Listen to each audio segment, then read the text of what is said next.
All right, go ahead and take a deep breath, get comfortable, and let's get focused. Today, we're diving into something really crucial: building mental endurance.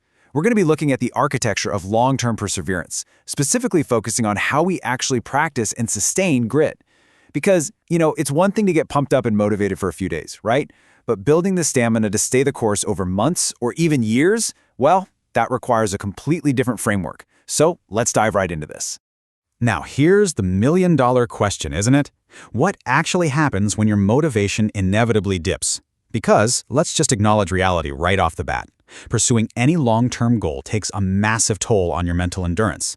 Experiencing a dip doesn't mean you're failing. It's just a perfectly normal, entirely predictable part of the journey.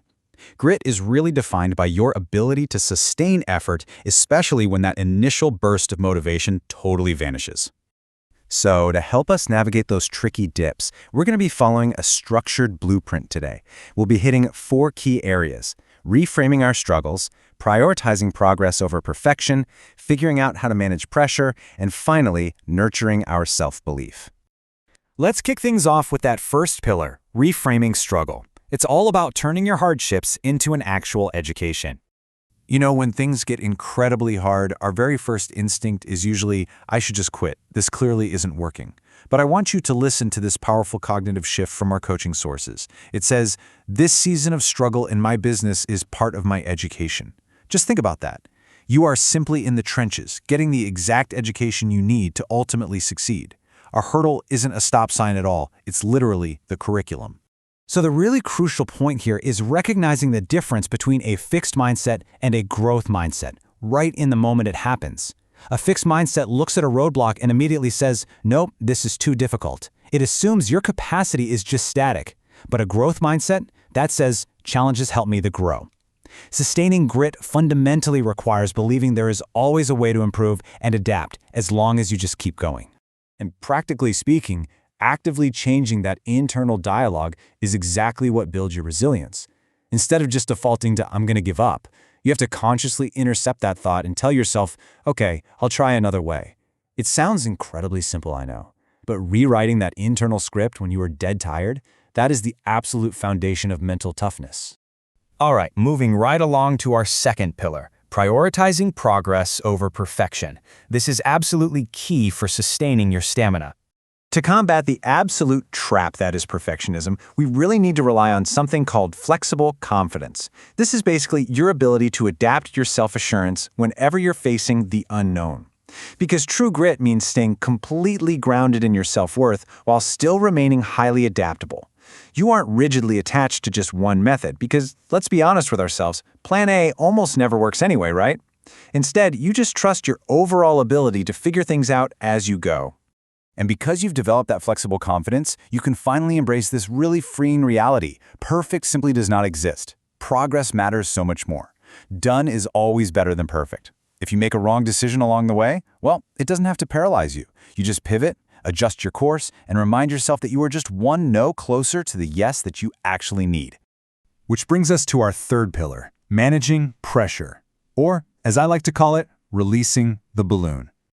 We really need to fundamentally reframe how we look at pressure. There's this massive myth that pressure is this heavy external force pushing down on us, something totally out of our control. But the reality, as our sources point out, is that most pressure is entirely self-imposed. It's often, quite frankly, just a distraction. It's usually not an accurate reflection of reality at all. More often than not, we are the ones making things way harder than they need to be. I absolutely love this quote. Pressure is a hurdle that we have to overcome to keep us in the flow. I want you to think of pressure like a balloon. It's inflating with all your anxiety and overthinking. Now, if you let it just keep inflating, eventually it pops, and boom, you burn out. We have to learn how to slowly, purposefully release the air from that balloon so we can just get right back to the calm, steady flow of our daily work. So how do we actually go about releasing that pressure? Well, by getting incredibly tactical. Step 1, you have to actively recognize that the pressure you're feeling is usually just a distraction. Step 2, shrink your entire focus down to just today. Commit to getting your top 3 priorities done, no matter what else happens. And step 3, trust that you are doing your best. You completely eliminate that overwhelming big picture panic by just executing relentlessly on the immediate, small steps right in front of you. And that leads us to our fourth and final pillar, nurturing your self-belief. This right here is the true foundation of grit. I want you to try thinking of your self-esteem as a literal bucket. You see, your self-belief isn't just some static trait that you either miraculously have or you don't. It's a bucket that is actively being filled up by your positive habits and thoughts, but it can also be quickly drained by holes, things like negative self-talk, guilt, or constantly comparing yourself to others.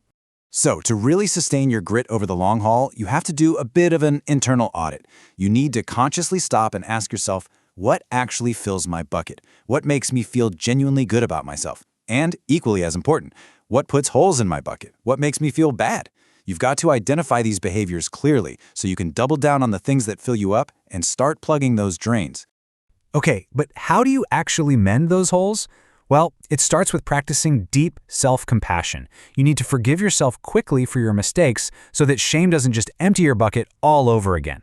Try leaving yourself positive notes around the house and intentionally use affirmations. Remind yourself constantly, I can do anything I put my mind to, and affirm that you are simply someone who does not quit. I really want you to internalize this powerful mantra we found in our source material. It says, I have even more in me than I think. Whenever you hit that inevitable wall, when you feel totally running on empty, remind yourself of this. It's pretty amazing, but your capacity for hard work actually increases the more you push through it. That next level of hard actually starts to feel easier simply because your stamina has grown. All right, let's take a step back and look at the whole blueprint for sustained grit. Let's bring all of this together. We want to anchor this whole explainer with Angela Duckworth's really foundational definition. Grit is passion and perseverance for very long-term goals. At its absolute core, it is stamina. It's that stubborn refusal to drop out of the race just because the weather got a little bad. And that leaves us with this ultimate equation. When you take the adaptability of flexible confidence, that ability to pivot without losing your sense of self-worth, and you combine it with the pure endurance of resilience, the ability to just get back up after a failure, you unlock sustained grit. That right there is your ultimate tool for achieving absolutely anything meaningful. So I want to leave you with a bit of a challenge. Because let's be real, you don't build grit just by watching an explainer. You build it by taking action in the real world. So, what hard thing will you do today to build your grit? Stop overthinking it, release that pressure balloon, and just take the very next step. Thank you so much for joining me today, and hey, keep building that mental endurance.